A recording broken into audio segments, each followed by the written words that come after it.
Pessoal, vamos lá então, seguindo a nossa aula. Agora vamos trabalhar com ecologia, né? Ou biologia, né? O tema ecologia, tranquilo? O que vem a ser ecologia? Estudo das relações entre os seres vivos e o ambiente em que eles habitam, né? Em que eles vivem. De onde vem essa palavra ecologia? Vem do grego oikos, que significa casa, e claro, logos, que significa estudo. Estudo da casa, estudo do ambiente, estudo de onde habitam e vivem os seres vivos, tá bom, pessoal? Então, vamos tentar entender um pouquinho o que é ecologia, né? De onde vem o termo ecologia. Nós já sabemos o que é uma espécie. Na última aula que a gente viu de biologia, a gente viu que espécie é um conjunto de seres vivos que tem as mesmas características entre si, tá? E principalmente porque são capazes de gerar descendentes entre si, tá? Então só é considerado da mesma espécie se puder gerar descendentes entre si. Caso contrário, não é da mesma espécie. Pode ser da mesma família, do mesmo filo, enfim, mas não é da mesma espécie, tá?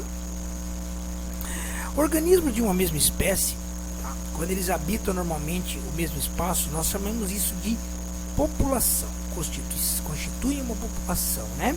Podemos trazer para nós, né, pessoal? Nós somos a espécie humana e quando vivemos em sociedade, somos considerados uma população, tá bom? Esse conjunto de populações, eles interagem em um determinado espaço, tá?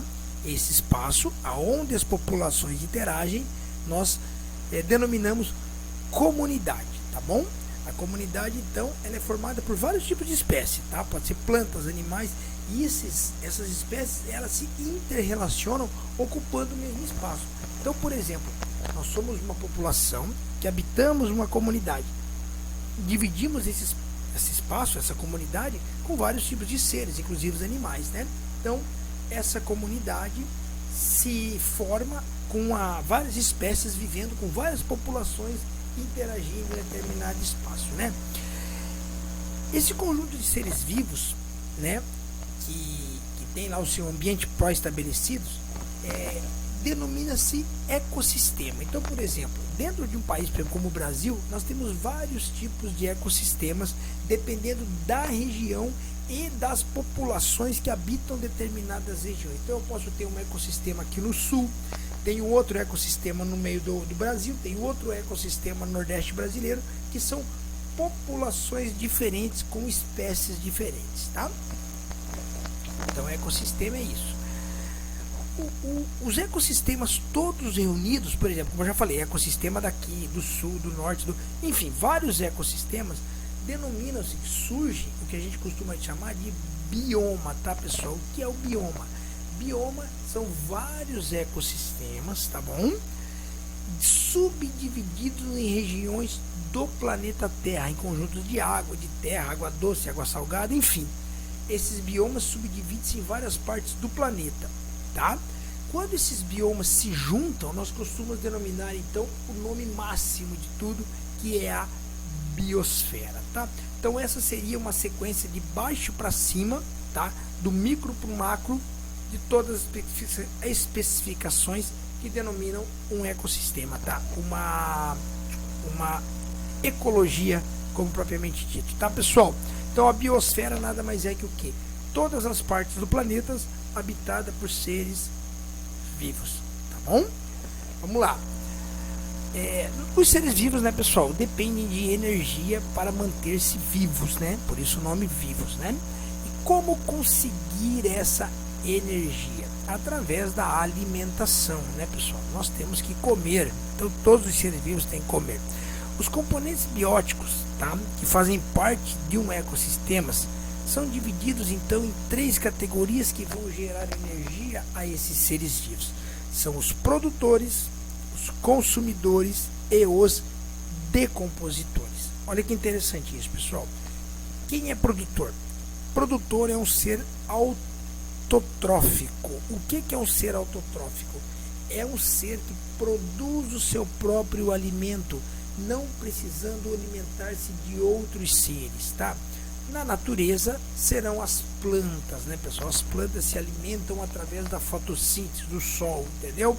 Então elas não precisam comer, elas geram energia para o seu corpo, a sua matéria, através de outros segmentos, tá? Por isso eles são considerados produtores, são a primeira fonte de energia. Os consumidores são heterotróficos. O que é heterotróficos? Nós não produzimos o nosso próprio alimento, né? Nós não geramos alimento, nós precisamos alimentar-se. E do que nós nos alimentamos? Dos produtores, ou seja, das plantas, e também de outros consumidores, tanto que nós comemos outros animais, né? Então é assim que nós geramos energia, por isso nós somos consumidores de energia, tá? Esses consumidores têm uma classificação: primário, secundário, terciário e quaternário. Eu vou falar daqui a pouco, tá?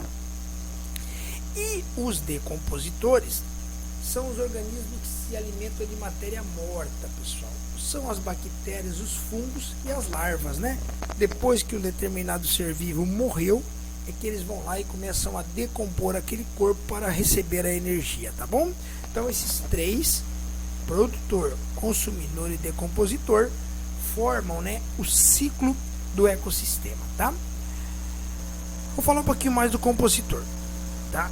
O compositor, esses três caras aí juntos, eles formam uma cadeia alimentar que começa no produtor, passa para o consumidor e chega no decompositor. Então olha que interessante, pessoal. Essa cadeia alimentar é o que? É a transformação da energia do produtor para o consumidor e depois para o decompositor, tá? Um vai servindo de alimento para o outro. Como eu falei, os consumidores são divididos em primário, secundário, terciário e quaternário. Mas André, o que é a diferença de um para o outro? Olha que interessante, pessoal. O primário são os produtores. Fechou, tá? O secundário são os consumidores da primeira ordem, ou seja, os que se alimentam direto dos produtores, tá bom? O nível terciário, né, são os consumidores da segunda ordem, são formados pelos consumidores secundários. Você veja que muda o nível e muda os consumidores. Por exemplo, o primeiro nível não tem consumidor, é o produtor. O nível secundário são os consumidores primários, são os caras que vão comer direto o produtor. O nível terciário são formados pelos consumidores secundários, aqueles consumidores que se alimentam de consumidores que comeram os produtores. Conseguiram entender? Vamos pegar, daqui a pouco vai chegar um desenho aqui. E o nível quaternário é representado pelo consumidor terciário. Então olha que legal esse desenho aqui, pessoal. Isso aqui explica tudo, ó. Letra A, produtor. Letra B, consumidor primário, comeu a planta. Letra C, o sapinho, consumidor secundário, tá? Porque vai se alimentar do gafanhoto. O terceiro, a cobra no caso, né? O D ali é o consumidor secundário, terciário, porque ele vai se alimentar do sapo, do secundário. E a águia é o consumidor terciário, que vai se alimentar do secundário, entenderam? E por fim, aquela águia, em algum momento, ela vai morrer de velha e vai cair em algum lugar. Ela vai dar início, então, a um novo ciclo, porque quem é que vai se alimentar dessa águia que morreu? Os decompositores, que irão decompor esse animal, vão transformar aqueles restos orgânicos em humus, né, em matéria de adubo, e ali naquele lugar da decomposição nascerá uma nova planta que dará origem a um novo ciclo desse que eu passei aí. Então esse é o ciclo, tá, pessoal? Só que lógico, isso pode ter uma inversão. Por exemplo, nós somos consumidores secundários ou até terciários, mas podemos ser também, aliás, nós somos terciários ou quaternários, mas podemos ser também secundário quando eu vou lá e como direto uma planta. Então existe essa mistura, tá? Dependendo do tipo de espécie de animal, tá? Olha que interessante. A planta, isso foi o que eu expliquei para vocês aqui, ó. A planta se produz a energia, o gafanhoto come a planta, que depois é consumido pelo sapinho e pela cobra e assim por diante. E por fim, nós temos as teias alimentares, pessoal, que nada mais é que o que? Uma rede de cadeias alimentares que acontecem ao mesmo tempo, tá? Ou seja, como um pode sempre se alimentar do outro, eu vou formar uma teia alimentar. Olha que interessante, pessoal. A onça pode pegar um porco do mato, pode pegar um gambá, a galinha já pode comer uma aranha, tá? E assim por diante. Então essa mistura de cadeias alimentares formam a teia alimentar. Tá bom, pessoal? Basicamente, ecologia na nossa matéria é isso aí. É só mesmo um pai bola para a gente poder entender um pouquinho. Foquem o estudo bastante nesses caras aqui, ó, que pode aparecer na nossa avaliação. E basicamente é isso que constitui a cadeia alimentar, do produtor até o consumidor terciário, a formação desse ciclo de energia. Tá bom, pessoal? Muito obrigado e até a próxima aula.